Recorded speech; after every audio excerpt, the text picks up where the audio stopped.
JS. Les agradecemos un montón y queremos que disfruten el evento, que disfruten las charlas, el foro, que lo compartan y que sigan viniendo a nuestros eventos. Voy a dar una pequeña bienvenida, no va a ser nada largo para empezar rápido con el contenido. Quizás primero mencionar para los nuevos, bueno, la pregunta trillada de siempre, ¿quiénes son nuevos en horchata? Chivo, bueno, casi un poco más de la mitad. Pero bueno, yo quisiera quizás, para darles el contexto y de eso que es esto, porque estamos aquí ahora, platicarles primero qué no es horchata, quizás. Horchata no es una librería o un framework de JavaScript, quizás. Tampoco vendemos horchata, no somos una empresa de bebidas ni nada de eso. Horchata tampoco somos, horchata no soy yo, no somos los que estamos aquí enfrente. Y eso lo quería dejar claro desde un principio porque a nosotros nos gusta más el concepto que horchata es una comunidad que ha venido creciendo desde hace 5 años, en la que todos participan. Esto se ha armado prácticamente gracias a que gente siempre como ustedes, asistentes, se han animado a dar charlas aquí, se han animado a ser voluntarios, se han animado a ser organizadores, y eso es, si voltean a ver a sus lados, eso es horchata. Estar aquí reunidos, compartiendo de JavaScript, de tecnología, de emprendimiento y de todos los temas esos que nos gustan. Quería agradecer nuevamente a los que vinieron, a los nuevos. También agradecer rápidamente hoy tenemos varias visitas especiales y quería mencionarlas. Uno, de Centro Supérate, quienes nos visitan de Supérate. Muchísimas gracias, quisiera que les diéramos un aplauso. De verdad, muchas gracias por visitarnos. Nos alegra un montón que nos visiten. Y también nos visita el profe Juan con bastantes estudiantes. Quisiera que levantaran la mano. Sin pena. Ellos nos visitan desde Sonsonate y nos alegra un montón que este tema, lo mencionaba Boris, y nosotros lo vemos bien importante porque es el hecho de que nadie, esto es comprobado, va a llegar a trabajar solo en el mundo real. Todos se van a llegar a integrar de alguna u otra manera a algún equipo de trabajo donde van a haber otras personas de otros planetas, se podría decir. Y entonces es bueno aprender cómo es que las empresas están armando esos equipos y cómo ver cómo nosotros entramos en ese proceso y cómo podemos mejorar. Entonces, de eso va a tratar el tema y nos van a acompañar Fátima Caminos, Gabriela Linares y Denis Deras para compartir más de su experiencia. Ellos son expertos ya con años en el área. Y con eso terminaríamos. Quizás solo se me olvidó mencionar que por protocolo vamos después de la primera charla tendríamos el refrigerio. Antes del refrigerio vamos a tener la foto. Y por favor, al momento del refrigerio, tratemos de hacerlo ordenadamente. Ahí vamos a estar con los voluntarios indicando cómo va a ser la mecánica. Y tratamos de regresar a tiempo porque esperamos estar de regreso a las 1:10 aproximadamente para continuar con las charlas y poder salir a tiempo con todo. Entonces, sin más, quería darle el espacio darle el espacio a Alejandro para que pase y con él comenzaríamos la primera charla, que es Introducción a Adonis. Alejandro ya digamos que es un miembro bastante que digamos se ha acercado bastante a la comunidad, e incluso él ha participado de las rifas. Él ha estado bastante dispuesto a compartir cosas de las cosas que está aprendiendo y este día lo tenemos compartiendo sobre su experiencia con Adonis. Entonces, démosle la bienvenida a Alejandro.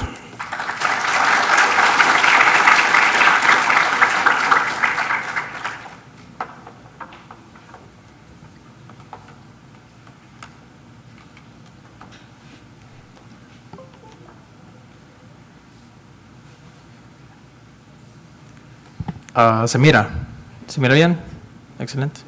Bien. Buenos días. Mi nombre es Alejandro González. De primera instancia, quiero decir que estoy nervioso porque es mi primera vez así hablando ante bastantes personas. Yo soy bastante nervioso de por sí.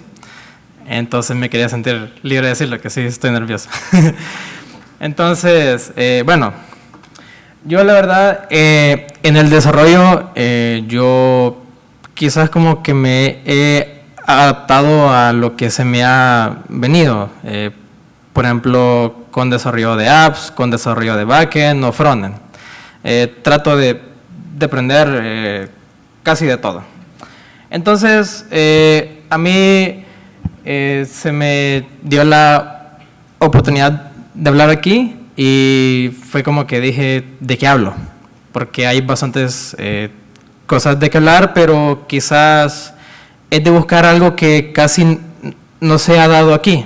Entonces, por ejemplo, yo quería hablar de Express, pero ya se tocó, entonces me tocó buscar otro framework.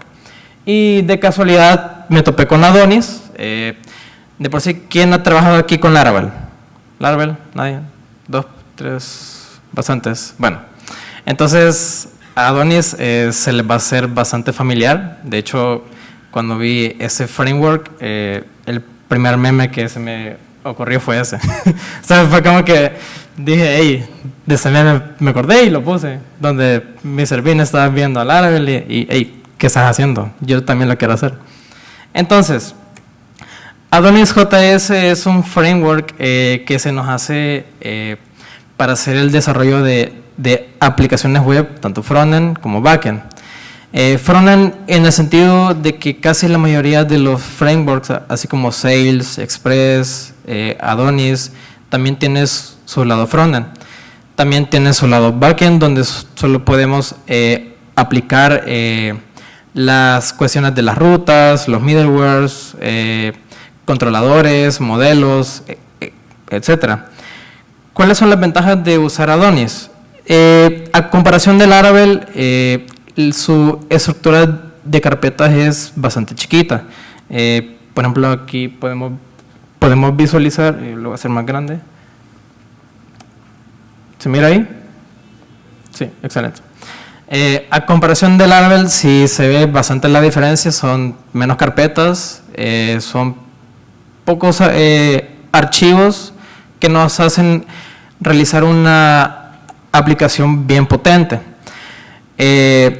También contiene su Query Builder, que es esa cuestión de usar funciones para los inner join, para insertar, actualizar, eliminar, básicamente hacer un CRUD básico y un par de joins.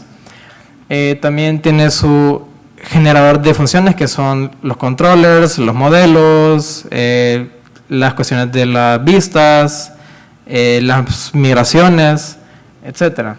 Y también contiene su propia herramienta de relaciones que se llama Lucid.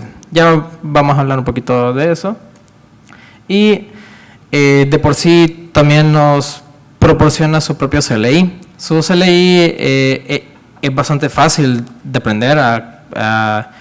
Por ejemplo, ahí yo he dejado 4 comandos que es para hacer un CRUD súper básico, de un insert, un delete, un update y sus vistas, ya que nosotros podemos hacer un Adonis Make Controller. Yo de por sí puse horchata y le definimos el tipo, que va a ser de HTTP, porque le vamos a hacer peticiones a ese controlador en base a una ruta, y va a ser de tipo resource.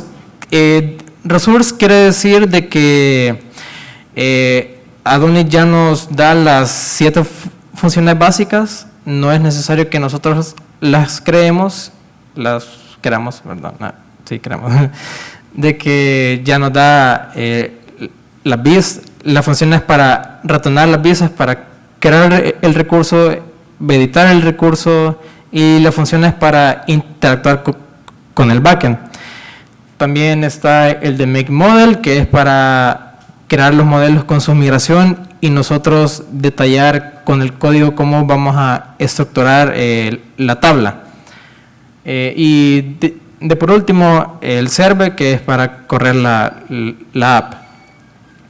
En horchata el año, creo que un par de veces. Y es eso, como les decía, estamos siempre abiertos por si quieren proponer charlas. Nosotros con gusto les damos el espacio y escuchamos y aprendemos todos. Entonces le vamos a dar el micrófono y la agenda continuaría, luego de Alejandro continuaremos con la charla de Víctor y luego continuaremos con el foro. Esperamos ir terminando alrededor 3:30 por ahí para que bueno, ustedes lo puedan ir considerando ya con el cierre del evento. Entonces, bueno, le damos la bienvenida a Alejandro.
No sé.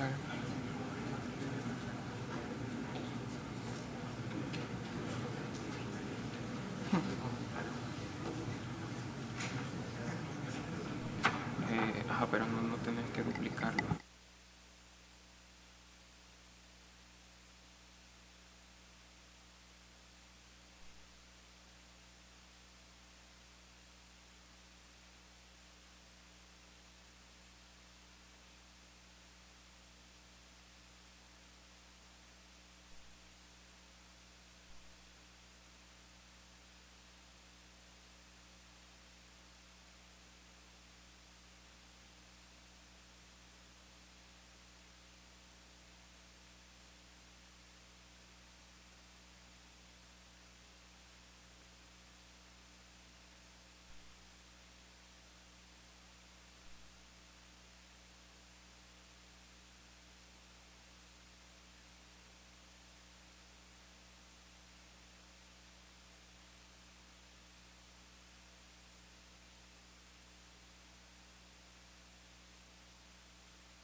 Menos mal.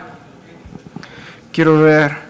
La idea de la foto era justo antes del almuerzo, pero Ricardo tenía miedo que le cortara los dedos a alguien, entonces fue hasta ahorita. Quiero ver. El tema de ahora es Hotkey, a guide dog for Git hooks. Prácticamente este tema surgió gracias al apoyo de dos compañeros, que uno es Jonathan Palma y el otro es Raúl Pleites, dos compañeros de trabajo. Y empecemos. ¿Qué son Git hooks? Prácticamente un Git hook nos permite ejecutar un script justo antes o después de uno de los eventos del ciclo de Git, ya sea antes de un commit, después de un commit, antes de un push o después de este. Para algunos ejemplos, por ejemplo, antes de un commit, podemos, por ejemplo, evaluar el mensaje que va a tener. Para evaluar, por ejemplo, cumple ciertos lineamientos que nosotros necesitamos que tenga información de un commit, por ejemplo, si cierra un ticket en específico o si tiene cierto formato, en lugar de que solo sea un commit que diga, hey, aprobado por tal cosa o resuelve tal cosa. Y etcétera. Por ejemplo, al hacer un post commit se podría enviar un email a los demás compañeros del equipo en plan de, hey, pues se ha subido una actualización a tal rama y aquí está. Ok, ¿cómo funcionan los Git hooks? Prácticamente estos vienen en cada uno de los repositorios que nosotros tenemos. Por ejemplo, para el demo de este día,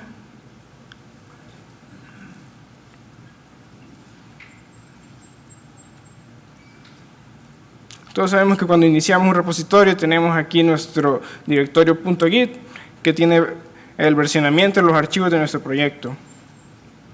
Y justo aquí podemos encontrar de que ya prácticamente nuestros proyectos ya tienen unos ejemplos o templates para Git hooks. De estos vamos a ver, por ejemplo, el de pre-commit y el de pre-push.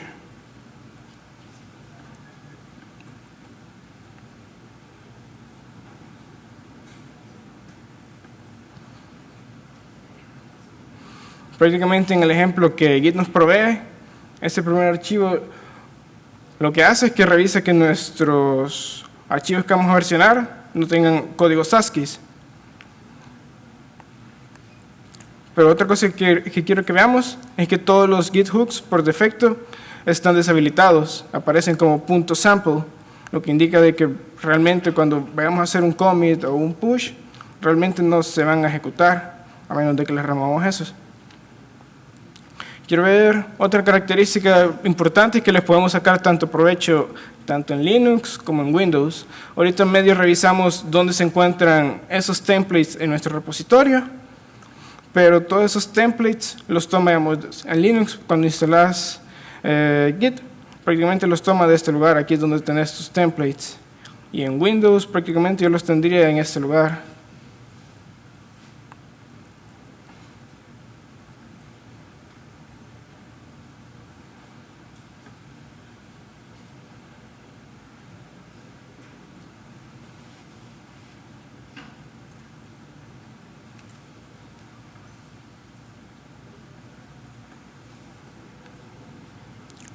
Quiero ver, share, git core, templates, hooks. Y básicamente estos son los templates de hooks que se copian cada vez que yo inicializo un repositorio, menos en mi computadora. De ahí encontré que para Windows el código que viene por defecto no me funcionaba. Entonces prácticamente me toca especificarle otro directorio para que alcance a utilizar el shell. Y este prácticamente viene instalado cuando instalas el Git Bash en Windows, que te instala prácticamente esta librería.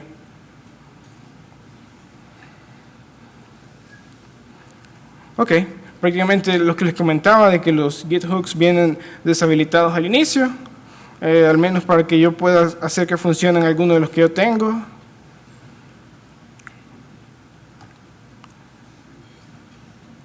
Debo venir. Remover .sample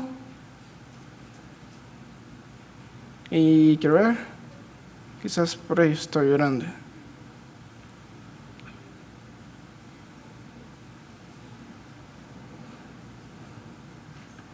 Y listo, ya está casi listo para utilizar, solo que como estoy en Windows tendría que modificar esto.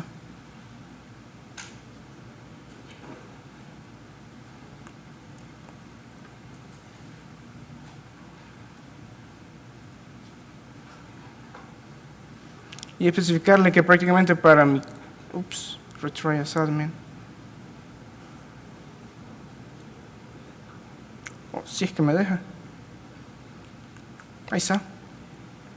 Con ello prácticamente ahora este Git hook funcionaría, pero en lugar de utilizar el del ejemplo, vamos a intentar hacer un commit en el que antes de que se realice, vamos a verificar el dominio del email con el que yo voy a versionar este commit.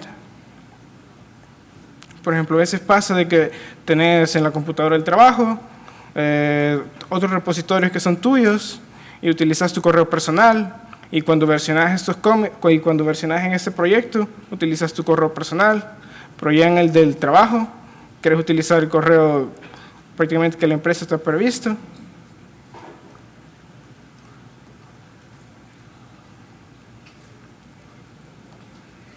Y para eso ya tenía aquí un ejemplo listo en este terminal. Este es el mismo proyecto, solo que ya con los Git hooks.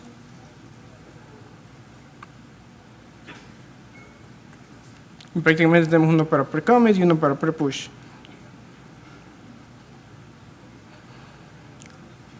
En el pre-commit prácticamente de lo anterior se ha especificado un dominio que es el de la empresa para la que puedes estar trabajando. De ahí he dejado prácticamente el ejemplo de que ya te da Git. Y ese es el script que yo le he agregado. Prácticamente voy a verificar cuál es el git config user email que yo tengo y voy a verificar si este email contiene el dominio que corresponde para este proyecto.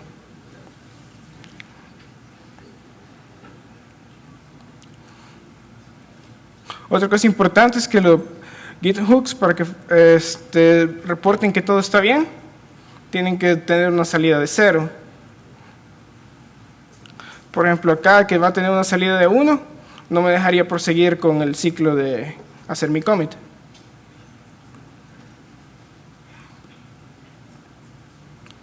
Quiero ver, vamos a probar este pequeño proyecto.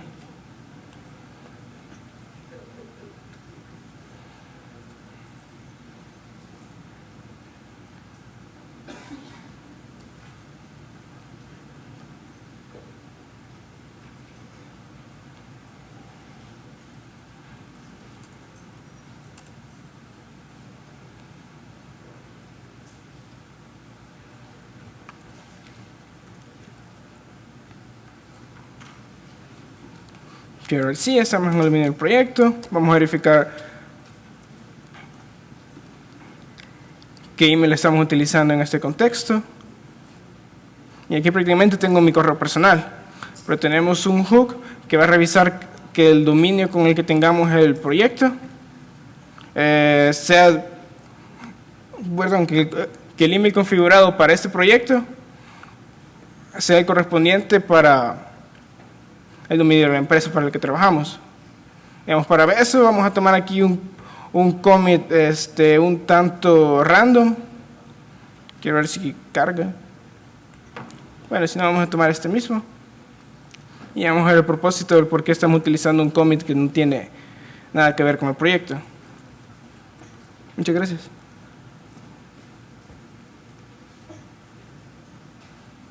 Quiero ver. Sí, aquí estamos. Sí, tienes razón. Quiero ver, creo que lupa. Magnifier. Gracias.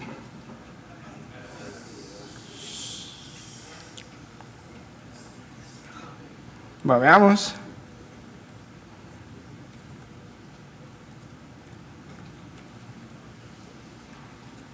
Prácticamente ahí está nuestro correo. Revisamos el status que tengamos algo en el staging area. Y vamos a intentar hacer el commit. Ups. Esta es una prueba.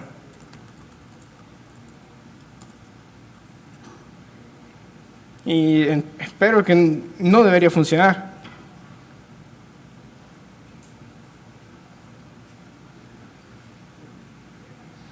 Y ahí está, prácticamente el mensaje que me sale es: hey, el email que has proporcionado o está en tu config user, prácticamente no pertenece a la configuración que está pidiendo el GitHub. Que en este caso, el dominio que he puesto en el GitHub es que pertenezca al dominio de la empresa para la que trabajo.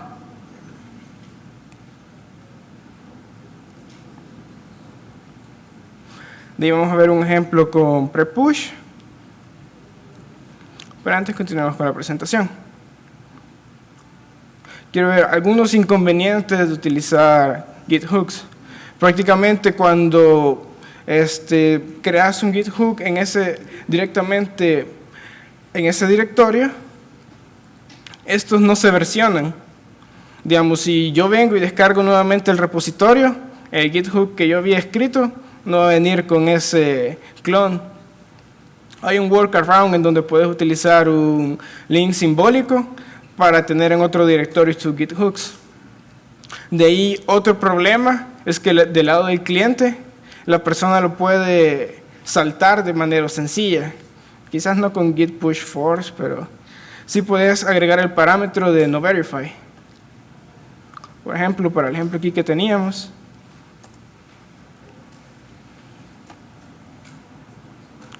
vamos a agregar lo que no revisa. Y cabal, se lo saltó.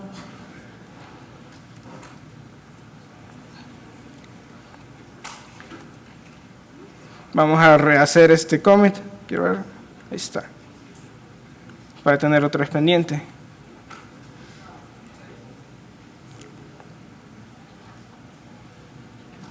Quiero ver este prácticamente en el primer ejemplo. Que en este revisábamos que el email configurado en Git corresponda a un cierto dominio antes de realizarlo. ¿Y qué otra cosa podemos hacer? Por ejemplo, antes de hacer un push podríamos revisar de que todos los unit tests que se hayan hecho funcionen. ¿Hola?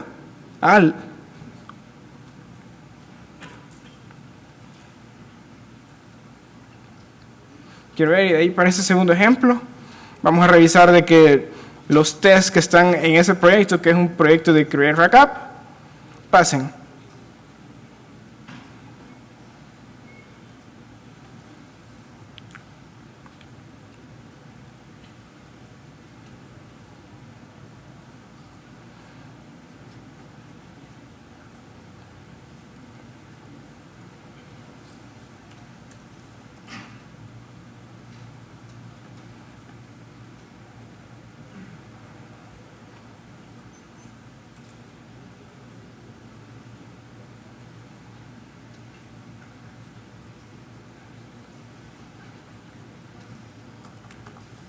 Voy a iniciar el proyecto para que vean qué tiene. No es nada del otro mundo, solo tiene como un texto y un combo box.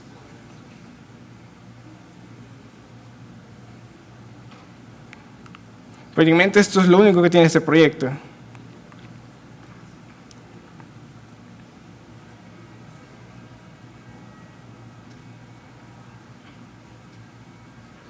Ahora veamos qué es lo que dice el unit test. Ups.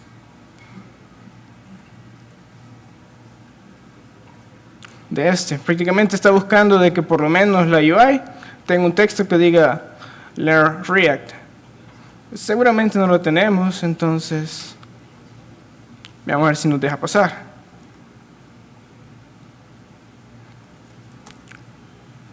Primero vamos a corregir el error del usuario, user.email. Nos pide que sea cierto dominio. Y se lo vamos a dar.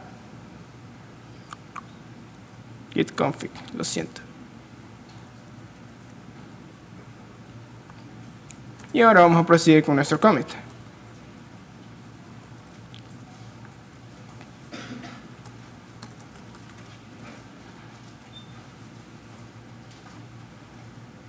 Aunque si estoy en master, probablemente este commit ya está.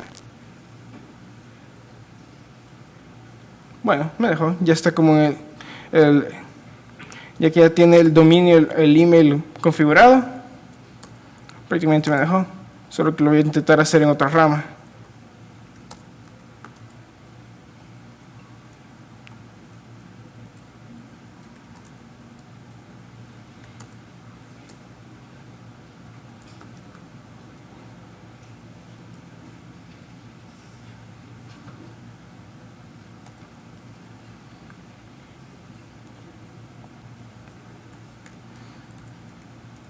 Y podemos hacer el push, git push, origin, horchata 2.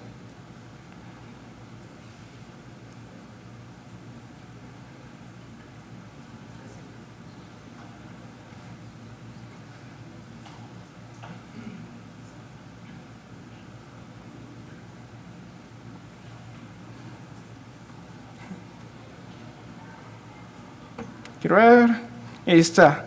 Error, por favor verifica los tests. Prácticamente no me dejó pasar. porque este, que es el único test que tiene ahorita el proyecto, no lo cumple, que prácticamente está buscando un texto que se llama Let React. Le vamos a cambiar por Operation Zoom, ya que era el único texto que tenía nuestro proyecto. Y ahora sí debería pasar y dejarnos realizar el push al repositorio. Debería. Get text.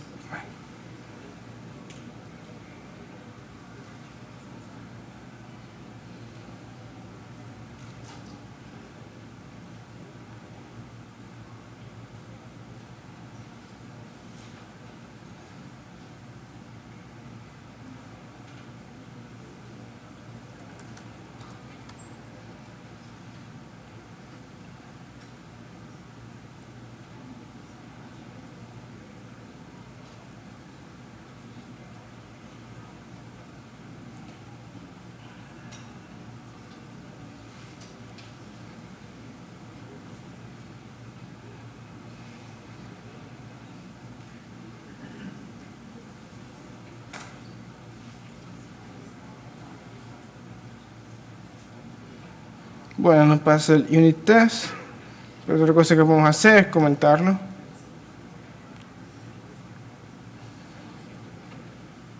Y así en teoría no tendría ninguno.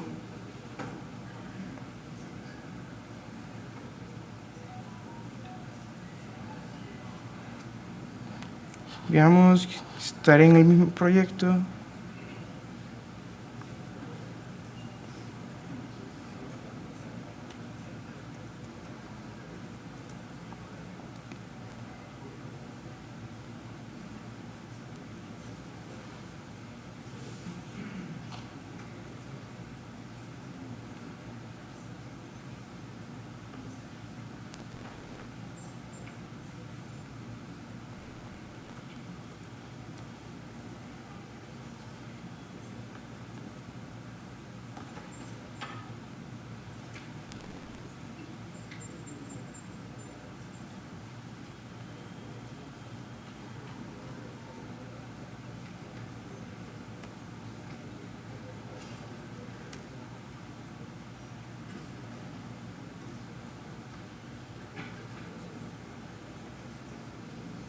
Estoy en el otro.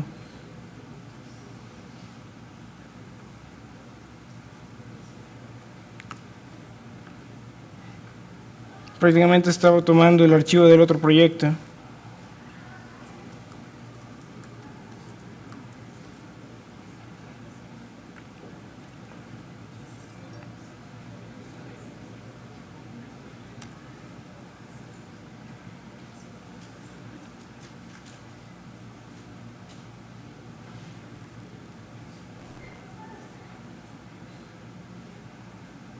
Bueno, hoy sí ya cumplí el test de Yes que prácticamente trae Create Backup, que prácticamente busca este texto dentro de nuestra UI, que es este que tenemos acá. Lo pasó y nos hizo el push a nuestro proyecto. Aunque también no puede fallar los tests si no es que no has escrito ninguno. Aunque cuando lo intenté comentar no me funcionó porque estaba comentando de otro proyecto.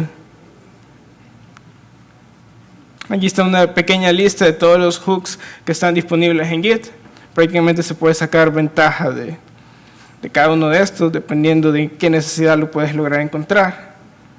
Y estos se dividen en dos, los que están del lado del cliente y los que están del lado del servidor.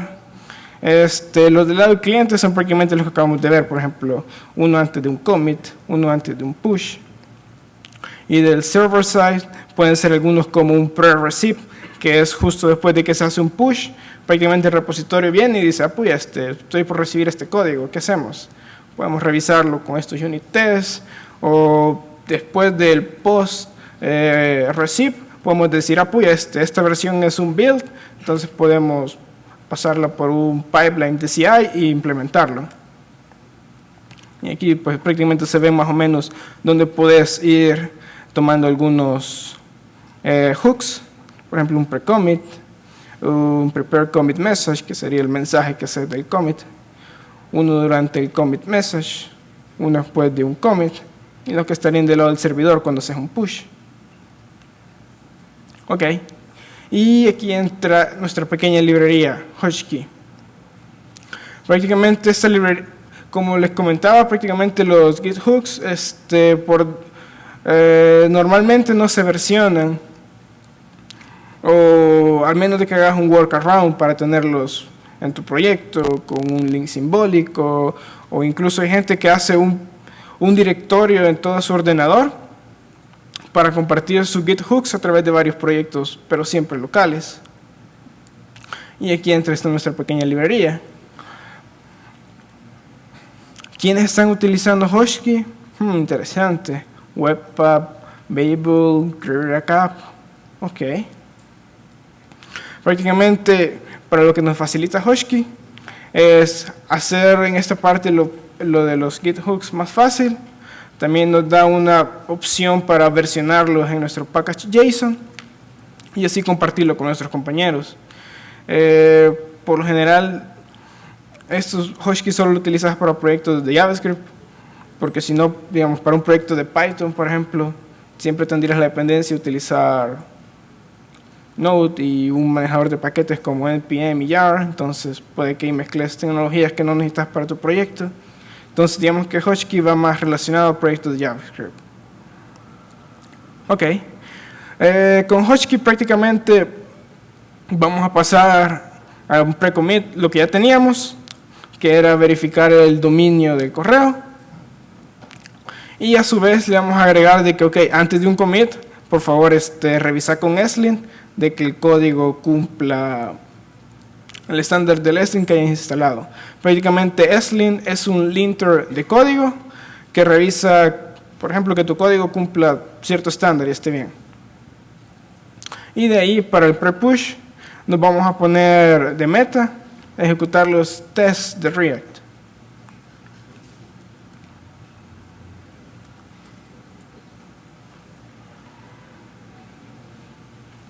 Ok, ¿cómo haríamos esto? Prácticamente, si utilizas GridRackUp, tu proyecto iba a tener ESLint, pero si no, vas a tener que instalarlo globalmente. De ahí es necesario utilizar ESLint init para que te cree un archivo con las configuraciones de tu ESLint. Por ejemplo, cuando lo creas por defecto, a mí me falta agregar Jest y seleccionar de que me agregue el checker para un proyecto de React. Quiero ver, les voy a enseñar más o menos el proyecto que tenemos de ello. Ups, ¿qué hice?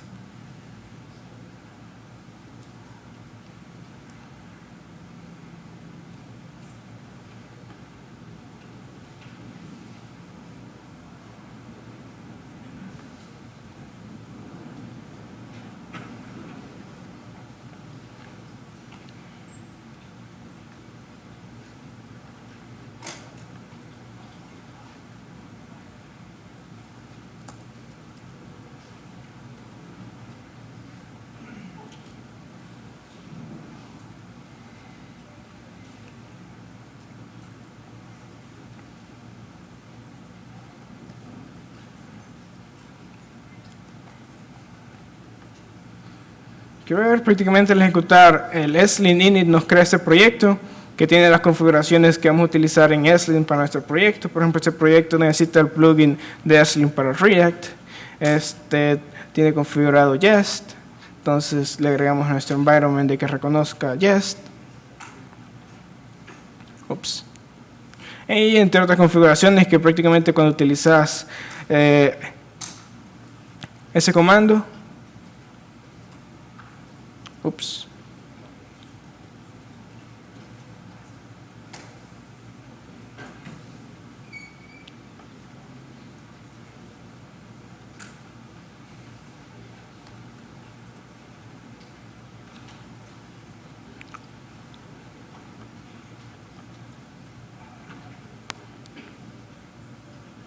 te va dando como una guía para que puedas ir seleccionando. Hey, necesito que me revises la sintaxis, necesito que también me busques problemas y necesito que también me revises y me fuerces un estilo de código.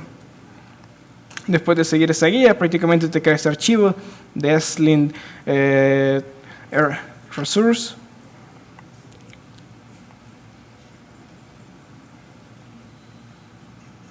Posteriormente haberle agregado ESLint, agregamos Husky,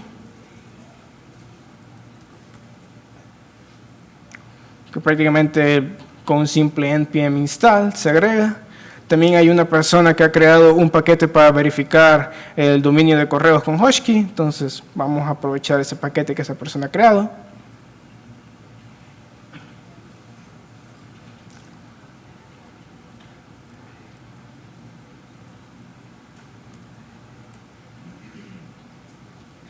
Y ahora nos tocaría modificar nuestro package JSON de nuestro proyecto.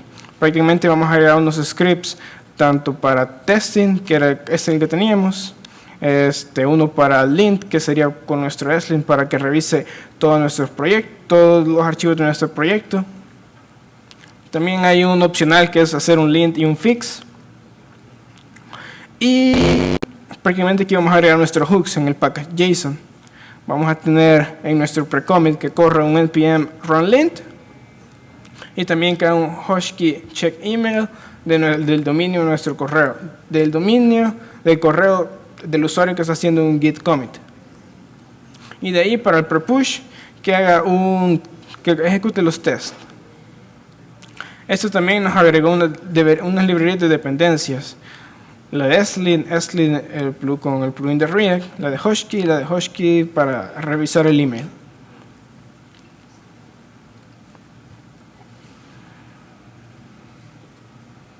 Que ese es el proyecto anterior que teníamos. Y este sería nuestro proyecto ya con esos cambios.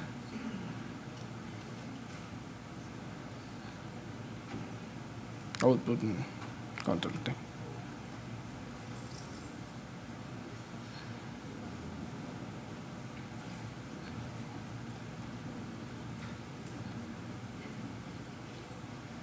Ok, revisemos git config user.email.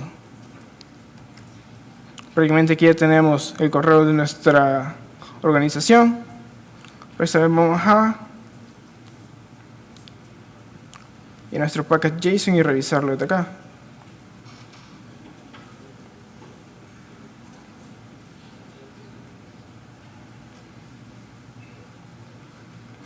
Prácticamente aquí ya tenemos este dominio especificado, solo que esto vamos a probar cambiándolo por myDomain para que sea diferente y probar si funciona.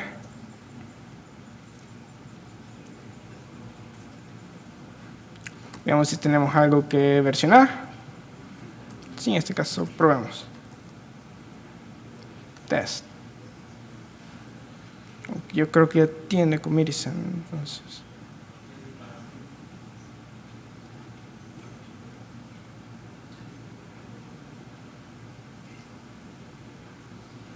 Bueno, aquí prácticamente me dice, hey, necesitas un correo que corresponde a el dominio myDomain. Y ahí me da como una guía de, hey, puedes utilizar el siguiente comando para modificar este. En este caso vamos a regresar nuestra configuración a la que ya teníamos.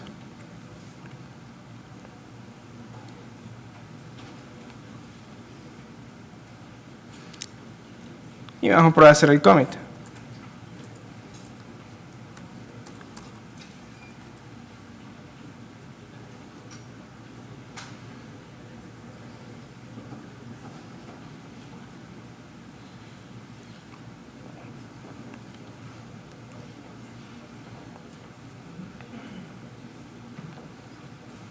Quiero ver, pasó esa parte, pero también hemos agregado algo nuevo. Ups. Prácticamente también hay una parte, bueno, también se pueden agregar algunos proyectos o librerías para revisar el estilo de los commits con los que los está guardando. Por ejemplo, si se fijan en todos esos commits, yo fui escribiendo test o este commit ha sido probado por tal cosa.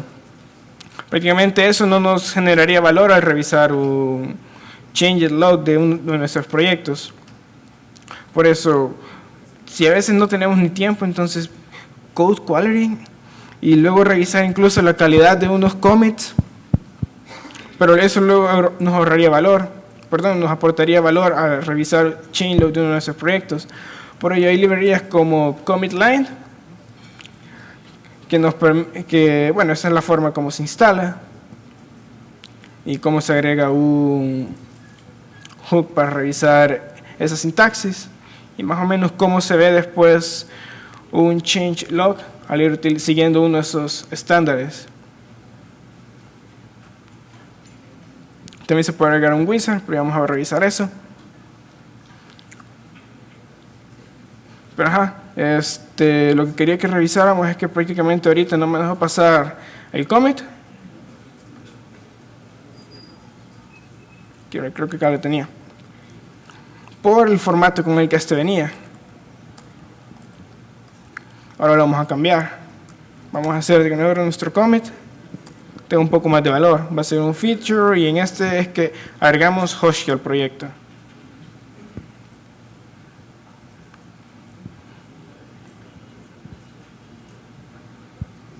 Y ahora prácticamente estamos obligando a nuestros compañeros de trabajo y a nosotros mismos a generar algunos commits que sigan esta pauta. Y hoy sí me lo dejo pasar, ya tiene el dominio que yo especificaba, también lint, en este caso dejo que pasara. Por ejemplo, vamos a intentar a modificar uno de los archivos. Vamos a hacer un reset de esto, git reset soft, y vamos a realizar un commit en el tiempo.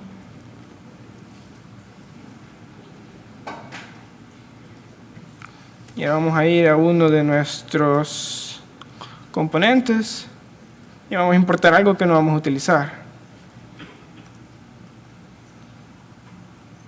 Ahora, en teoría no debería dejarlo pasar por slint, porque dice, hey, mira, en tal archivo has importado algo que realmente no se está utilizando.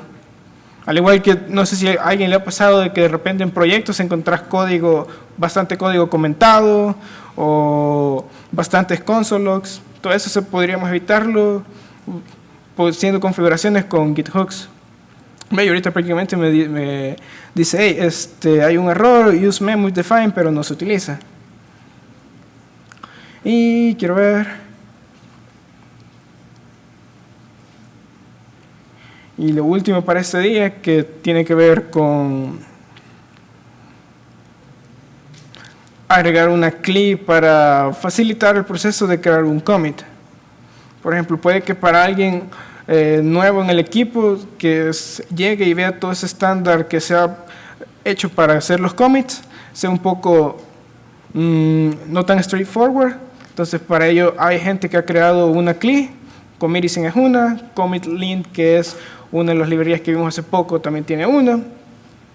Y pues prácticamente lo que esto hace es que nos permite tener una interfaz para crear un commit. Digamos, en este caso, esto se supone que es un feature. Vamos a dejar fuera el scope. Vamos a decir que es agregamos Hoshi al proyecto.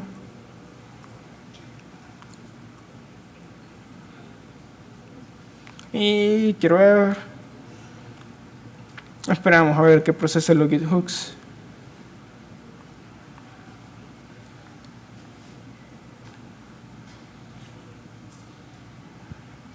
Prácticamente lo pasó y nos apoyó a realizar el commit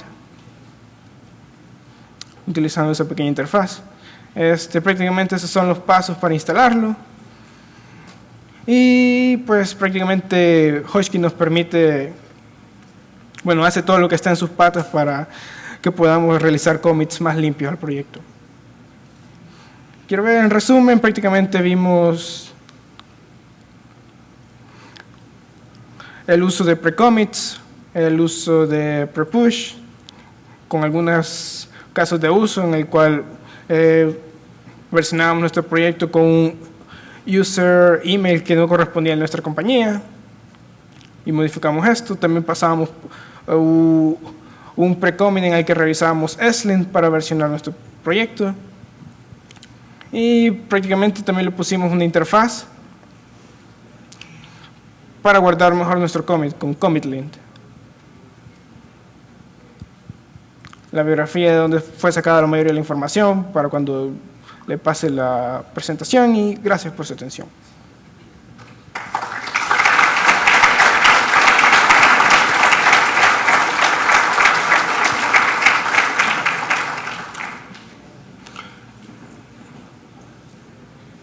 No sé si hay alguna pregunta, algún dato que quieran compartir.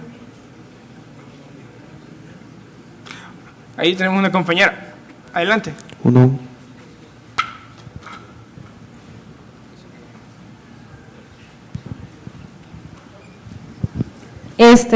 Yo de hecho hace poco acabo de llegar, solo tengo una consulta. Yo no estoy muy acostumbrada, digamos, a utilizar Git como tal, y eso que tomé clases, ¿verdad? Pero digamos, en el caso como GitHub o bueno, yo en lo personal uso GitKraken porque me es mucho más fácil controlar la línea del tiempo, ¿verdad? Entonces, este tipo, digamos, de utilidad, creo que es como este tipo de aplicativo, digamos, podría, digamos, agregarse dentro de este tipo de gestores, de repositorios. Quiero ver, fíjate que al final esta es una función que ya viene implícita en Git, entonces podrías utilizarlo. Quiero ver, por lo que entendí, estás utilizando como un programa para facilitarte el proceso con Git. Al final, esto de los Git hooks, como son nativos de Git, si al final los escribís, no importaría con qué herramienta. Lo que sí es que con algún tipo de equipo podrían llevarse sorpresas, así como, puya, siempre que he hecho un commit me ha salido bien, pero ahora me está saltando este error. ¿Qué pasó acá? Sino que tocaría, al menos en el equipo con el que estés trabajando, hacerles saber de que se está empezando a tomar esa metodología de trabajo para que no los sorprenda, o al menos no te encontres luego de que todos han saltado de alguna forma los Git hooks que hayas escrito. Pero prácticamente, si respondí bien tu pregunta, es que estos ya son nativos de Git, entonces no importa con qué herramienta lo estés utilizando, si es con consola o con la interfaz que estés utilizando.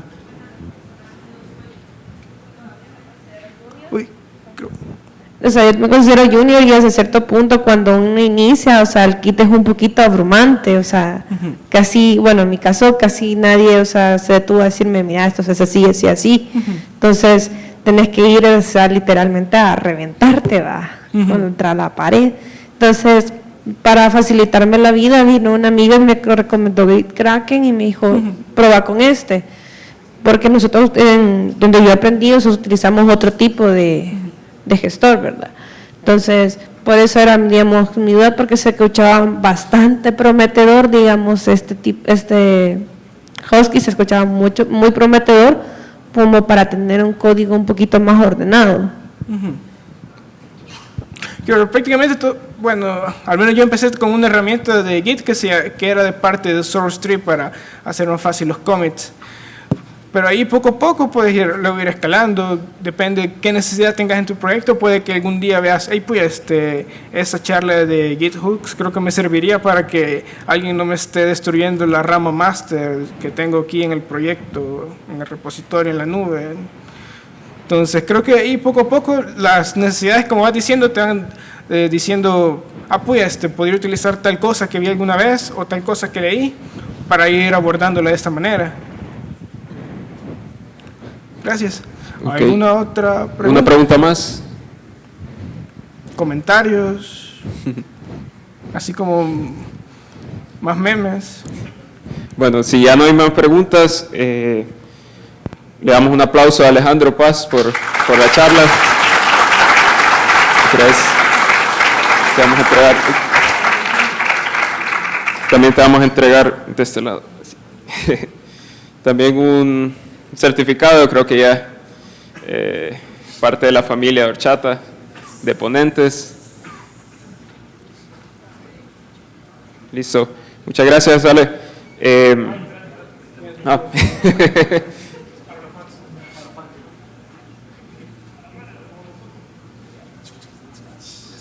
Listo. Gracias. Y de nuevo, si este tema les gustó, el tema de Git, y necesitan quizás ahondar más o quieren aprender más del tema, yo sé que es bien interesante. Igual pueden preguntar en la comunidad, igual se pueden proponer esa charla para siguientes eventos. Yo creo que también sería bien útil dar un pequeño repaso para quienes van comenzando en este tema. Y bueno, ahí les dejo la inquietud si les llama la atención el tema. Entonces, vamos a pasar rápido con Víctor. Víctor nos va a hablar de un tema que creo que la mayoría... Entonces vamos a hablar de una pequeña introducción a Machine Learning.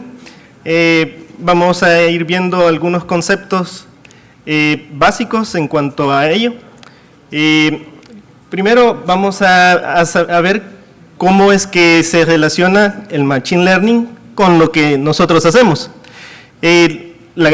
Casi todos los presentes están en el lado rosado, donde está el diagrama de Venn, que está en color rosado, que es el Computer Science, o la ciencia de la computación. Y a la vez también en los estudios que la mayoría hemos hecho, se ha estudiado las matemáticas. La relación de la ciencia de la computación con las estadísticas y la matemática, en esa fusión, pues ahí es donde nace el Machine Learning, al ser una rama de la inteligencia artificial que nos ayuda a mimetizar el aprendizaje humano.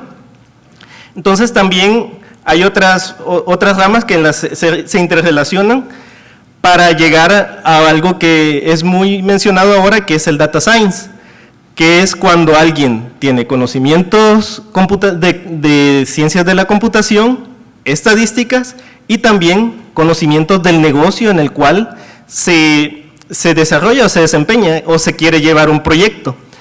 Aquí hay también en el ámbito de estas combinaciones, bajo el concepto de Computer Science o del Machine Learning, si solo se tienen conocimientos de computación y del negocio, pues se puede llegar a una zona de peligro, es decir, que se pueden desarrollar proyectos que pueden salir muy mal. Entonces, por ese motivo es que es necesario combinar todas estas áreas. Y en el caso del Machine Learning, pues tiene 3 métodos principales de aprendizaje.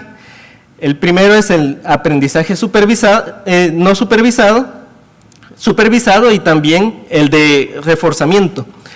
En el aprendizaje supervisado, que es en el que vamos a ver ahora también unos ejemplos, está el de las regresiones.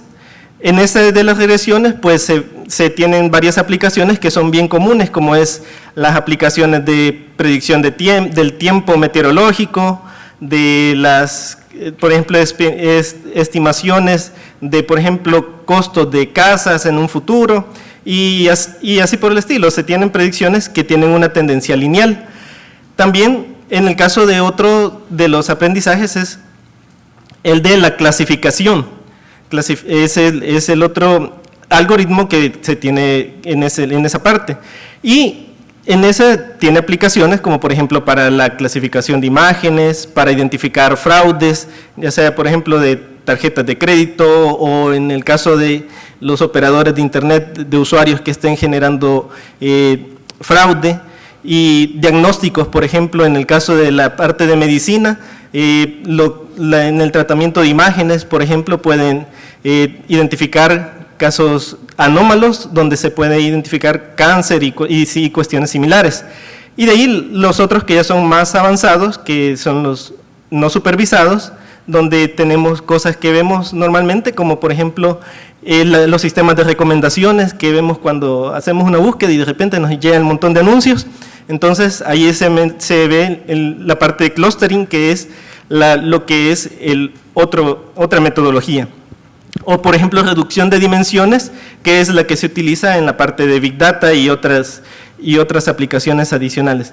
En el caso del no supervisado, del que es el aprendizaje con refuerzo, este viene de lo que es la parte de la teoría del control automático, que quiere decir que los sistemas van aprendiendo constantemente de su entorno.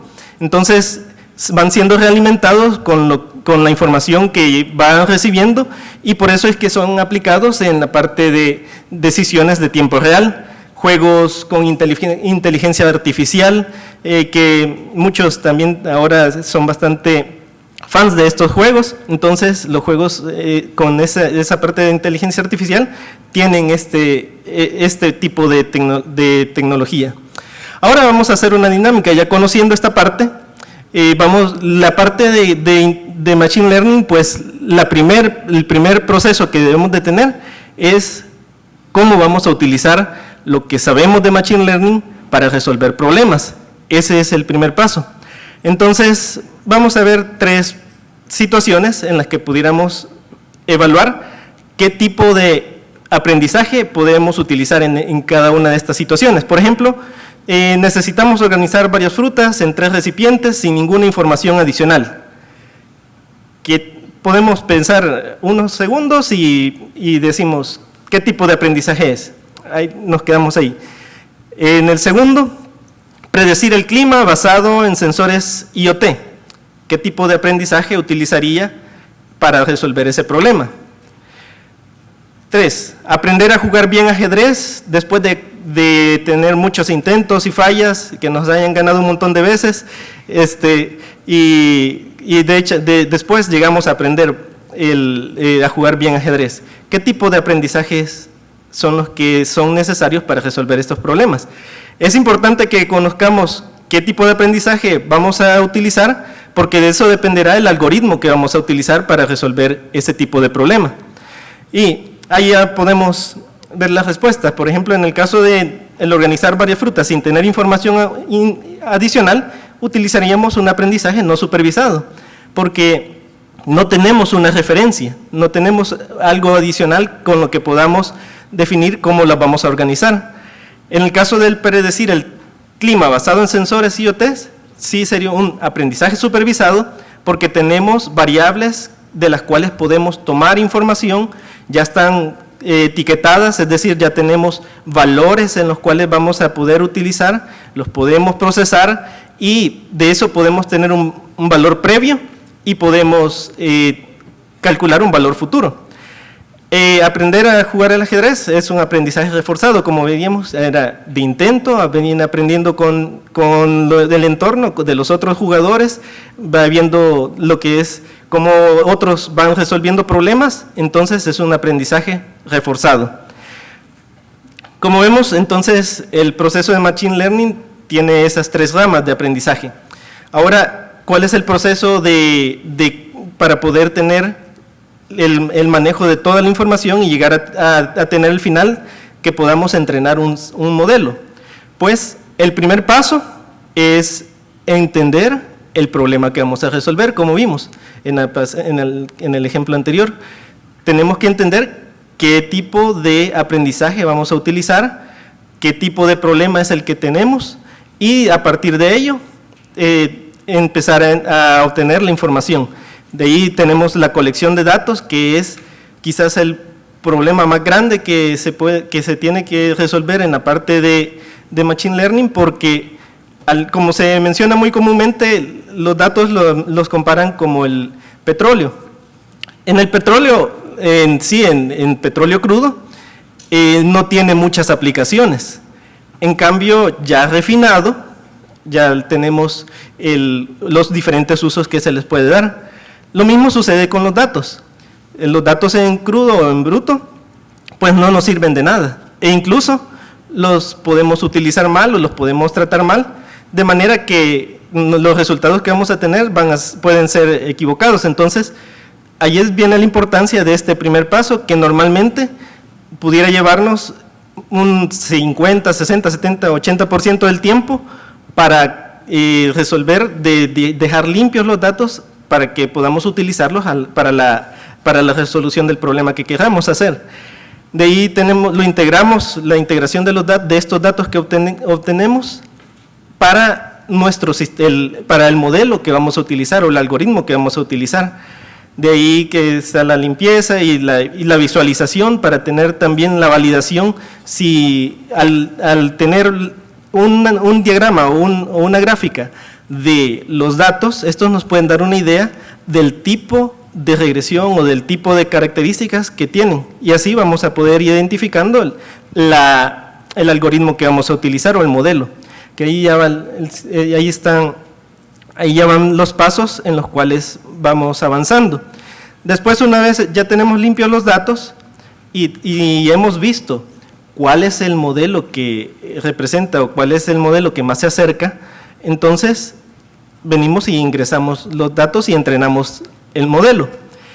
Ahí hacemos la evaluación. Después verificamos si el modelo cumple la respuesta de lo que nosotros estamos buscando. Si no lo hace, entonces volvemos a iterar. Si no, pues volvemos, trabajamos el modelo y lo reentrenamos. Entonces, ese es el proceso cómo podemos llevar un entrenamiento de un sistema. Ahora, en este caso vamos a ver un par de ejemplos con Python de cómo es que vamos ordenando, vamos limpiando, por ejemplo, los datos. En este primer ejemplo solamente no se observa ninguna limpieza, solo vamos a ver qué librerías utilizamos en esta primera parte. Una de las primeras librerías que se utilizan para el análisis de datos es NumPy, y ahí se le etiqueta, para no describirlo completamente, se le va poniendo una etiqueta. Aquí en este caso se hizo con Jupyter, para ir viendo cómo da error. Como no viene implementado embebido en Python, entonces hay que ir importando las librerías. Entonces se utilizan unas herramientas, por ejemplo pip, para ir instalándolas. Ahí instalamos NumPy. Luego también utilizamos Pandas, que es la otra librería con la que se van agregando las herramientas para poder manejar los arreglos. De ahí también se tienen herramientas para manipular. Bueno, en Pandas trae muchas herramientas para manipular los datos, y también en esta parte ya se empieza a ver también cómo podemos hacer gráficos. En este caso se llama a una librería Matplotlib, pero en el principio no estaba instalada, también no viene embebida. Entonces volvemos a instalar la librería. Luego ya podemos empezar a utilizar las gráficas que nos pueden dar idea de cómo se van comportando los datos. Como también a veces se nos hace difícil el obtener datos de prueba, también en Internet, en línea, pues podemos encontrar fuentes de datos abiertos para que puedan ser analizados. Por ejemplo, está este sitio Kaggle, y también una universidad de Estados Unidos, también, que ahí están los enlaces. Ya son datos que ya están limpios y ya están prácticamente listos para ser utilizados, para que podamos ir conociendo cómo poder ir desarrollando las habilidades para poder ir manipulando los datos. Luego, en el caso para lo que es la configuración de los datasets, primero, para que nos sea más fácil, pues podemos utilizarlo en el directorio donde tenemos corriendo el proyecto. Entonces, en este caso, pues se utiliza la librería de OS, que para poder ir viendo los comandos del sistema y ir viendo de que ahí se encuentre el archivo. Luego, para la lectura de lo que son los archivos, por ejemplo, en este caso, que es una lectura básica, que sería en el caso de un CSV, se ocupa Pandas, se ocupa la función para leer CSVs, read CSV. Luego, para ver el contenido, pues se llama el data frame, que en este caso se llamó casas, y describe, y ahí se pueden observar todo lo que es el contenido de este data frame. Con el método columns, ahí podemos ver cuáles son las columnas que tiene. Luego, están otras librerías para gráficos, que en este caso se llama Seaborn, y que vamos a utilizar en este mismo ejemplo. El modelo que vamos a trabajar en este momento, que es uno de los más básicos, que es en el caso de la regresión lineal. Normalmente en la práctica no tenemos una regresión lineal solamente con una variable, sino que tenemos varias variables. Por ejemplo, en el caso de este ejemplo de las casas, cada casa tiene por ejemplo, se evalúa por cuántas habitaciones tiene, dónde está ubicada la casa, y así por el estilo, la fecha de construcción. Entonces, todas esas variables van aportando un dato para que el valor que queremos conocer tenga una evaluación. Acá en este caso, este data frame que vimos, o que se descarga, que es descargado de internet, pues tiene esta tendencia, y que ustedes pueden ver que es una tendencia lineal. En el caso, ya para ver cuál es como ya vimos que tenía una tendencia lineal, vamos a utilizar el algoritmo de la regresión lineal múltiple.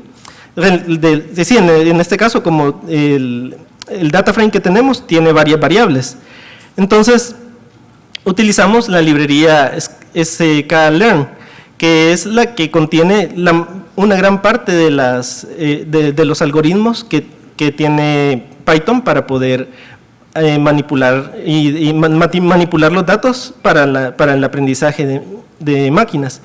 Entonces, utilizamos este modelo de Machine Learning de Sklearn, y primero importamos la sección o el módulo para separar los datos de entrenamiento con los datos de test.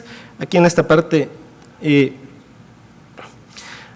parte se puede observar, y también el algoritmo de regresión lineal. Después hacemos la separación y asignamos las variables de entrenamiento, de test, y ponemos qué valor es el que se va a elegir de prueba.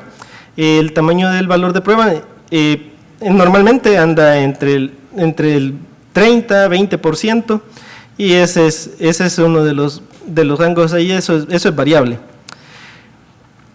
Luego, ya que hemos seleccionado o separado esos valores, pues llamamos la función de regresión lineal, y con el método fit llenamos los datos de entrenamiento, y luego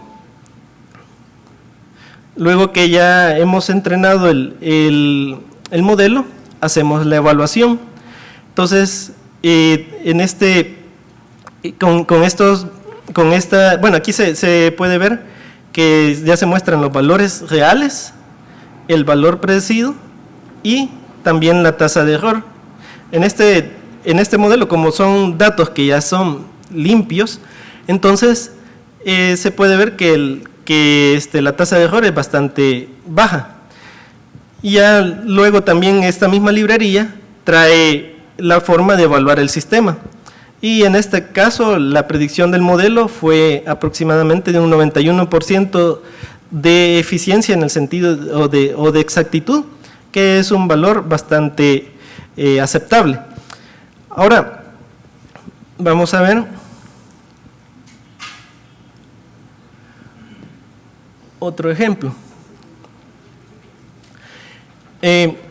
Igual en este caso es el problema que pudiéramos plantear para este caso es un set de datos en el cual tenemos la información del consumo de un servicio de internet de cierto cliente y de todo un año. Ahora, la pregunta de esta persona es ¿qué tanto tiene cuál va a ser su necesidad para el próximo año? Entonces, y como normalmente los contratos los hacen anualmente, ¿verdad? Entonces, si el consumo pues es bastante alto y y no lo planea bien, entonces puede verse en problemas, ya sea que necesite hacer un incremento a medio contrato que le puede salir más caro, o que igual también puede hacer de que no pueda prestar un buen servicio a sus usuarios. En este caso, pues cargamos las librerías que necesitábamos. En el caso también por la tendencia que se tenía o se evaluó en la primera gráfica de ese servicio, pues se evaluó que era un comportamiento lineal.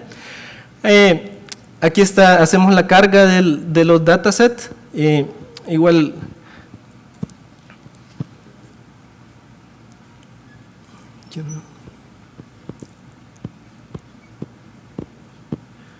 Ahí observamos lo que son los diferentes archivos que tenemos, y utilizamos ya la versión en la que ya lo tenemos depurado. Como también pueden ver, hay varias versiones, y en este caso durante el día los tráficos de servicio pues pueden variar bastante. Entonces, un detalle, por ejemplo, para este ejemplo, es tomar el valor del día en el que el tráfico es más alto. Entonces, eso ya se depuró en esta versión de este archivo. Y lo primero que se tiene es, tenemos la lectura del archivo, y luego vemos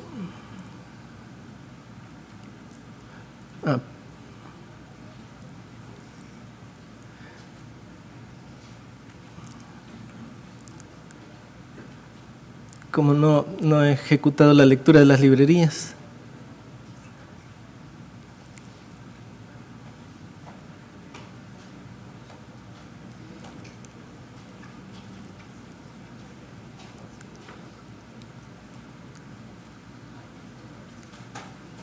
Bueno, veamos que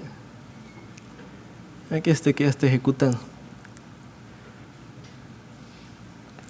Bueno, aquí tenemos la lectura del data frame, donde están los días, la hora. Aquí ya está depurado que tiene la hora de más alto tráfico. Luego le asignamos vemos que está en filas. Luego le asignamos los valores a las filas, los seleccionamos. Como recordábamos que una de las partes más trabajosas que teníamos para lo que es el trabajo de Machine Learning es la depuración de los datos. Verificamos que aquí necesitamos hacer el cambio de filas a columnas. Para eso ocupamos este método que da pandas, y ya hacemos la transformación. Ahí ya lo cambia de filas a columnas. Luego leemos cómo ya tenemos nuestro nuevo formato del data frame. Tenemos 365 filas con 2 columnas, y aquí hacemos la definición de nuestras variables independientes y dependientes. Aquí le decimos de que estamos escogiendo todos los valores de las columnas y todos los valores de las filas menos la última. Entonces, para los valores de nuestra variable independiente. Entonces, para la dependiente tenemos ya el valor de la fila de la columna que necesitamos, que es la columna 1 en este caso, porque tenemos el valor 0 y el valor 1 de la columna. Entonces, una vez ya tenemos definido lo que es las variables, entonces hacemos la carga de la separación de los datos de entrenamiento. Entonces, aquí elegimos nuevamente el 20% de los datos que vamos a usar de test, y que el 80% va a ser de entrenamiento. Luego volvemos a cargar la librería y aplicamos el modelo. Y ya aquí lo estamos entrenando. Luego sacamos ya los valores de los resultados. Este es el coeficiente de error de la distancia de la raíz de los mínimos cuadrados, el intercepto donde se muestra donde tiene el valor 0 del primer día, en este caso del primer día en el que se hizo la evaluación, y el coeficiente de nuestra pendiente de la línea de nuestra regresión. Luego este es el resultado de lo que es ya la gráfica tanto de los datos como de la regresión o la predicción que hemos visto. Como se puede ver, hay unos datos que se disparan. Entonces, vamos a ver qué resultado tienen estos datos en la evaluación de nuestro sistema. Este es con el resultado de los datos con los datos de entrenamiento. Y estos son los datos, nuestra pendiente o la regresión con los datos de test. Entonces, que estos no son los que utilizamos para que el sistema fuera entrenado. Entonces podemos ver que sí, la tendencia pues prácticamente se cumple. En este caso la precisión del modelo es del 77%, pero esto nos da así porque también no estaban tan depurados los datos. Entonces en ese caso esos datos que estaban fuera de rango, pues esos seguramente se dieron ya sea por algún ataque o alguna situación que fue fuera del rango del tráfico normal del usuario. ¿Y qué podemos ya con la otra versión, que es la siguiente, que ya está con los datos quitando los datos fuera de rango? Entonces hacemos nuevamente todo el mismo proceso, y aquí ya no están los datos que están fuera de rango, y volvemos a ejecutar el modelo. Y ahora volvemos a evaluar el modelo, y en este caso ya nos da un valor del 93%, que ya es un valor mucho más aceptable. Entonces, ahora, volviendo a los datos, ya los resultados que tenemos, es el valor que teníamos a inicio de la evaluación, era por ejemplo, ya en los datos reales es 1.41 gigas de consumo. Con eso inició en 2018, y luego con la ecuación que logramos de desarrollar con nuestro modelo, la podemos evaluar y podemos, perdón, aquí era 2019, no era 2018, podemos estimar que para el fin del año del 2020 el consumo se estimaría alrededor de 3 gigas. Entonces, si la persona hubiera necesitado hacer un contrato de este año, pues su incremento posiblemente podría haber sido de un contrato adicional de 1 giga, adicional al que ya tenía, aquí asumiendo de que tenía 2.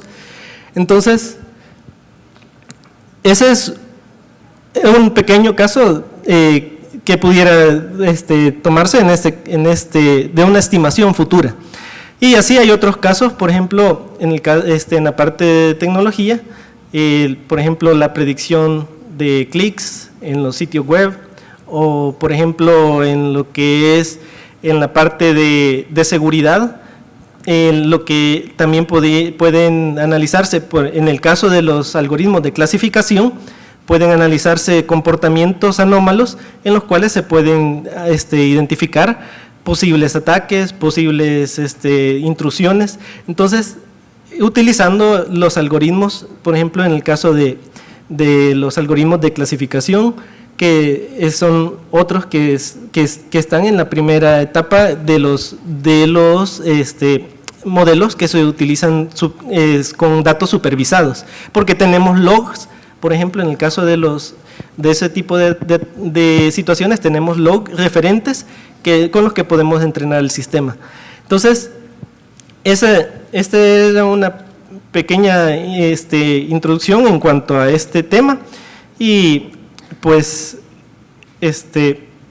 ahí podemos, aquí así terminamos esta charla, y pues podemos continuar ahí con las preguntas, y gracias por su atención. Gracias. Gracias.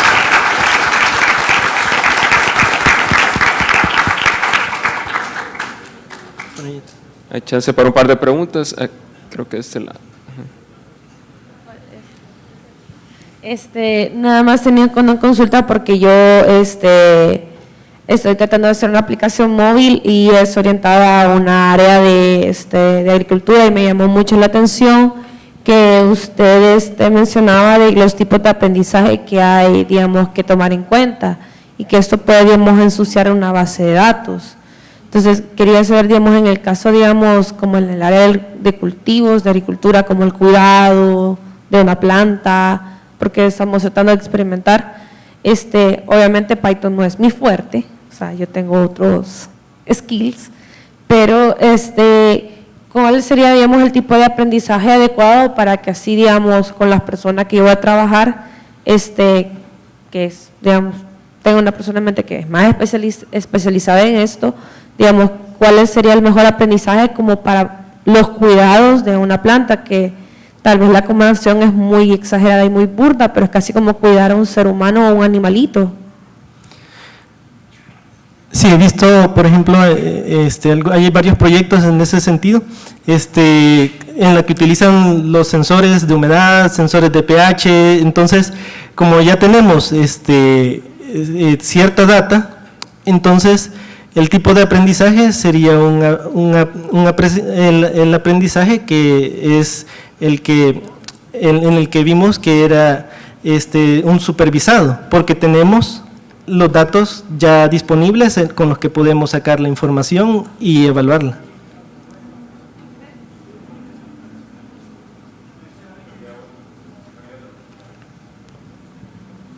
Hola. Mi pregunta es, me quiero introducir a este mundo de inteligencia artificial, ¿verdad? La pregunta es, ¿qué línea de aprendizaje me recomendaría para aprender a programar en esta área de la inteligencia artificial? Por ejemplo, ¿qué lenguaje de programación aprender? ¿Qué temas de matemáticas estudiar? ¿O por dónde empezar? ¿Si Machine Learning, Deep Learning o qué temas de estos? Sí, lo básico sería, por ejemplo, en el aprendizaje supervisado, que en este caso, por ejemplo, es las regresiones lineales, las regresiones logísticas, que son las dos principales y las dos básicas, y que de hecho tienen la mayor cantidad de aplicaciones. O sea que una vez conociendo esas dos primeras metodologías, pues se tiene una ganancia bastante grande, porque son de las que son más utilizadas, y también que son las que tienen una cantidad menor de requerimientos de matemática, porque se utilizan las ecuaciones que se ven en bachillerato, por ejemplo, de la línea recta, o las ecuaciones, por ejemplo, logarítmicas. Entonces, que se dan, que le llaman, por ejemplo, que son ecuaciones de activación, que en el caso de la logística. Entonces, esa parte sería la primera de esos dos tipos de regresiones. Y luego, pues en la parte de los lenguajes, pues ahí Python es uno de los más utilizados por las librerías que tienen. También hay otras, ya por ejemplo otras herramientas, por ejemplo, que ya están diseñadas, por ejemplo en Amazon, por ejemplo en Google y por ejemplo Azure, que también ya están para utilizarlas. Entonces lo que sí, que se tiene que tener la base matemática para poder definir, por ejemplo, los datos y poder entrenar el sistema, porque prácticamente los sistemas, los algoritmos ya están creados. Entonces, la parte más trabajosa o más delicada es la obtención de los datos y la comprensión del problema, y también el estar relacionado con alguien que conoce del negocio en el que vamos a resolver un problema. Entonces, pero sí, principalmente son esas bases serían los cimientos básicos de matemáticas. No es necesario empezar con matemáticas avanzadas, pero sí, ya para, por ejemplo, situaciones como o algoritmos más avanzados, sí necesitamos tener conocimientos un poco más avanzados de matrices y otras matemáticas un poco más avanzadas, pero para iniciar no es necesario tener un conocimiento tan profundo. Ok, gracias. Sí, solamente quería mencionar que para los que estén interesados hay un curso en Udemy de Machine Learning, curso básico, que está gratuito. Ahí pueden informarse, son muy buenos los cursos que están ahí. Ese específicamente habla sobre Anaconda con Python y Jupyter que se vio. Entonces pueden meterse en la plataforma y buscarlo, y eso es interesante. Buenísimo, gracias. Creo que solo quedaba chance para una pregunta por aquí. Creo que alguien estaba... ¿Una pregunta? Ya la dijeron. Bueno. Bueno. Buenas tardes. Buenas tardes. Mi pregunta va para el dato de porcentaje de precisión que arroja un modelo. ¿Cuándo ese dato podría tomarse como correcto, o desde qué rango ya podríamos tomar una buena precisión del modelo que hemos utilizado? Sí, allí en ese caso, pues, más que todo lo que sería de ver es qué tanto nos resuelve el problema, el modelo. Porque ahí en este caso, por ejemplo, aunque el error nos daba grande, pero en sí la tendencia o lo que es la ecuación que nos daba el resultado no varió tanto. Entonces, siempre nos resolvía el problema, pero sí nos disparaba el porcentaje de error por esas variables que estaban disparadas. Pero lo que sí nos puede dar problemas es que el modelo que utilicemos no esté correcto. Hay algunos que, por ejemplo, pueden estar del 60% y nos pueden resolver el problema que estamos trabajando, ¿verdad? Pero pero depende principalmente de que el modelo cumpla con lo que hemos predicho, o sea, con lo que hemos supuesto a utilizar. Entonces, por ejemplo, si hubiéramos utilizado una regresión de otro tipo que no hubiera sido lineal, entonces nos hubiera dado un resultado que no nos hubiera resuelto el problema. Entonces, más que todo, principalmente no es tanto el porcentaje de error, sino que cumpla con el modelo que hemos previsto.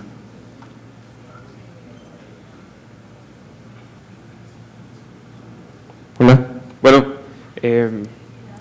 Bueno, sí, vamos a dar más preguntas, como siempre, para continuarlas en el grupo. Los invitamos a unirse.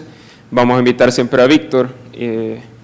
Y queríamos agradecerle nuevamente, de nuevo, por ese lado, Víctor, sí, para entregarte siempre un diploma de participación y agradecerte por el tiempo, el esfuerzo y el conocimiento que compartiste ahora. Entonces, hacemos la entrega y muchísimas gracias.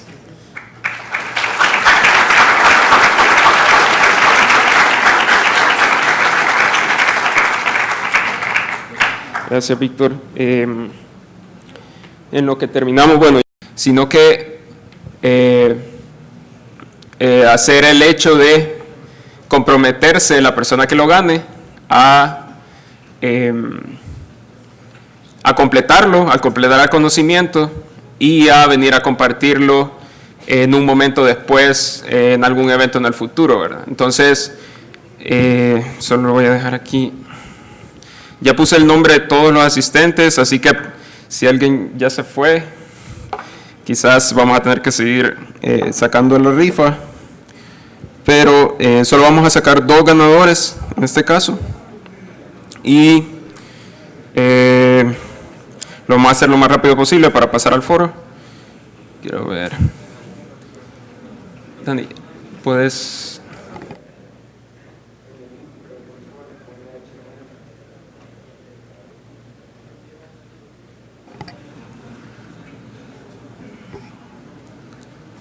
Sí.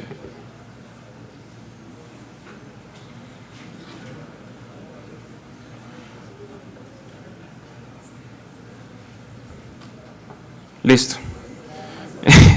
Sí, como ven, son un montón. Pero la mecánica va a ser que si su nombre sale, se nos acerca luego de terminar el evento y vamos a explicarle cómo es la mecánica de la entrega y cómo es la logística para reclamarlo, ¿verdad? Entonces, suerte. Vamos a ver la primera persona.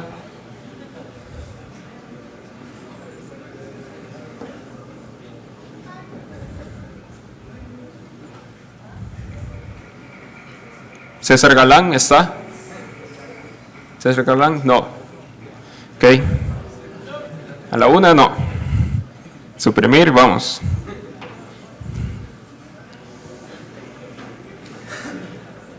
Qué emoción.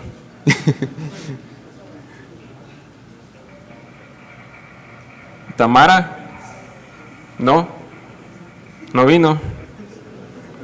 Ok, vamos, next.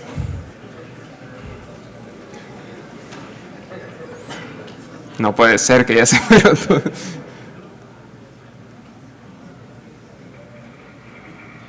William Alfaro. William, buenísimo.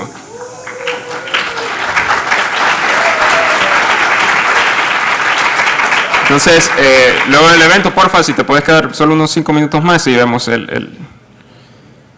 vemos la entrega. Y la segunda persona sería...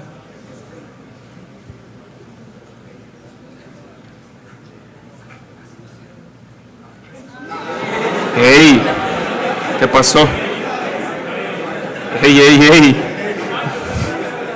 No he tocado... Ah, está. Harold Delgado.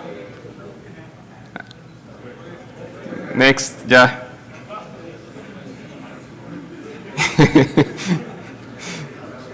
Fue el suspenso. No, hombre, hey. Víctor Carranza.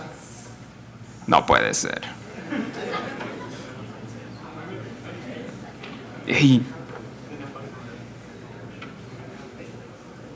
¿Qué pasó aquí?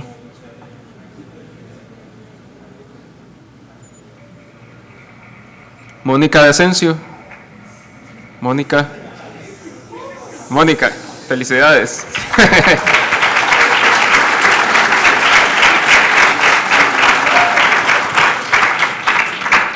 Ok, bueno, finalizado eso, le voy a pasar el micrófono a...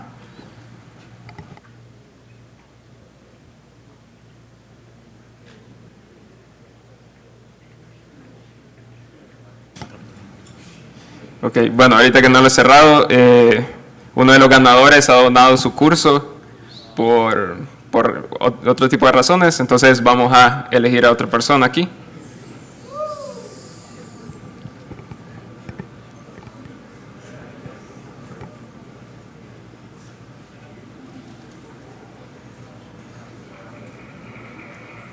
Carlos Campos. Me suena, no vino. Uy, al parecer habían varios Carlos.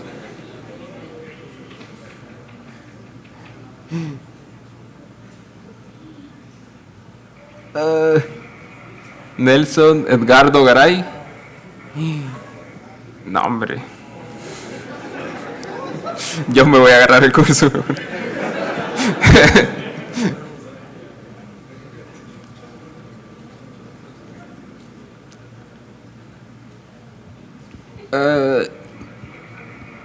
Nehemías Vladimir.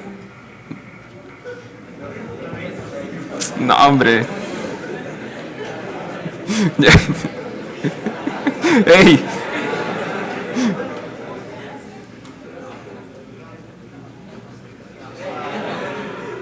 No aparecer. No puede ser. No salió. Bueno, Kevin Durán, ya lo voy a mostrar.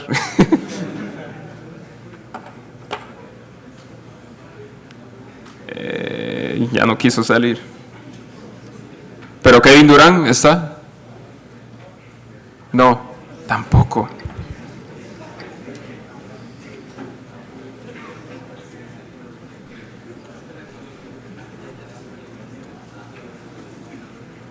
Y hoy ya no quiere salir la señora.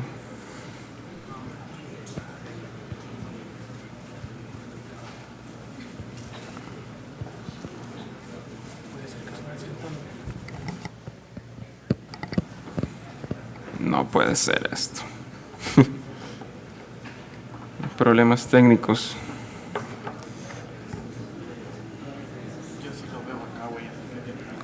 ¿Crees? ¿Crees que sea?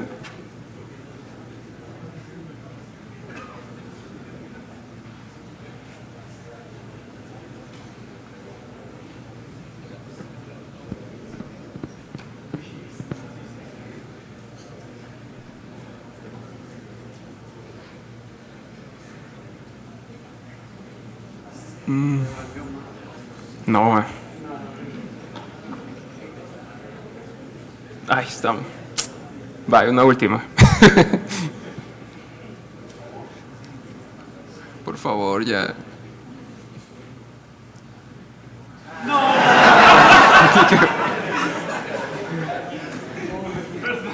Y no le tocamos.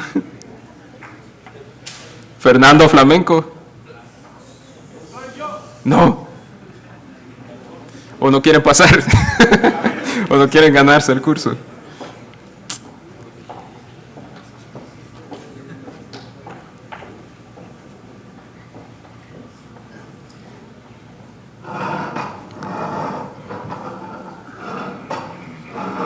Marcos López. Va, al fin. Buena, Marcos.